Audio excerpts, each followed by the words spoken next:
Hi guys, periodic ടേബിളിലെ first element എത്തിയല്ലോ. മൂന്നാമത് എവിടെ? ഞാൻ ഇവിടെയൊക്കെ തന്നെ ഉണ്ട്. രണ്ടാമത്തെ എലമെന്റ് ഹീലിയത്തിന് എന്താ ജാടം? അല്ല ഈ പറയുന്ന നിനക്ക് എന്തെങ്കിലും കഴിവുണ്ടോ? ഞാനേ ഹൈലി റിയാക്റ്റീവ് ആയിട്ടുള്ള ഒരു ആൽക്കലി മെറ്റലാണ്. വെറുതെ എന്നെ ദേഷ്യം പിടിപ്പിക്കണ്ട. സോഫ്റ്റ് ആണെന്നുള്ളൂ കാണാൻ, കത്തിച്ച് കളയുന്ന. പിന്നെ വെള്ളി പോലെ വെളുത്ത സുന്ദരിയായി എന്നെ കാണുമ്പോ നിങ്ങൾക്ക് അസൂയ തോന്നുന്നത് സ്വാഭാവികം. നിനക്ക് പിന്നെ നിറവും ഗുണോ മണോ ഒന്നും ഇല്ലല്ലോ. ഇയാളെന്തിനാ ചിരിക്കുന്നത്? ഇയാൾക്കും ഒന്നും ഇല്ലല്ലോ. നിറം ഇല്ലെങ്കിൽ എന്താ? ന്യൂട്രോണോ ഇല്ലാതെ നിലനിൽക്കാൻ പറ്റുന്ന ഒരേ ഒരു മൂലകമാണ് ഞാൻ. അത് മാത്രമോ?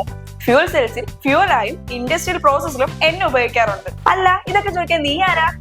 എന്നെ കുറിച്ച് അറിയില്ലെങ്കിൽ ഞാൻ തന്നെ പറഞ്ഞു. പീരിയോഡിക് ടേബിളിലെ രണ്ടാമത്തെ മൂലകം. ഞാൻ വളരെ സമാധാനി ആയതുകൊണ്ട് മറ്റു മൂലകങ്ങളുമായി കത്തുകയോ പ്രതികരിക്കുകയോ ചെയ്യാറുണ്ട്. പിന്നെ nuclear fusion and radioactive ഡീക്കേയുടെ ഒരു പ്രോഡക്റ്റ് ആണ് ഞാൻ. പിന്നെ ഞാൻ നോൺ ടോക്സിക് ഇൻഡേർട്ട് ഗ്യാസ് ആണ്.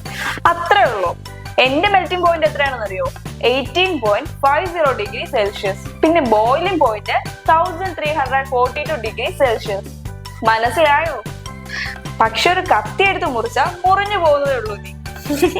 അതൊക്കെ ഈ ഞാൻ. ഹ്യൂമൻ ബോഡിയുടെ മാസിന്റെ 10% ഈ ഞാനോ ഉള്ള. എനിക്ക് ഈ പേരിട്ടത് ഫ്രഞ്ച് കെമിസ്റ്റ് ആയിട്ടുള്ള അന്റോൻ ലവോയ്സിർ ആണെങ്കിലും 1776 ഇംഗ്ലീഷ് കെമിസ്റ്റ് ആയിട്ടുള്ള ഹെൻറി കാവൻഡിഷ് ആണ് എന്നെ കണ്ടുപിടിച്ചത്. അദ്ദേഹം ഇൻഫ്ലേമബിൾ എയർ എന്നാണ് എന്നെ വിളിച്ചിരുന്നത്.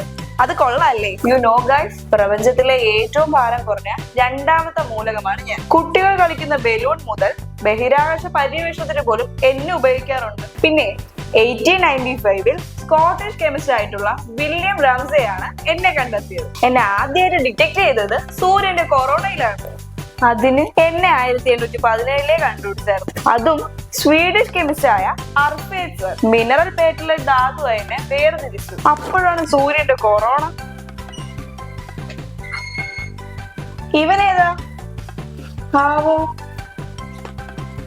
എനിക്കറിയില്ല.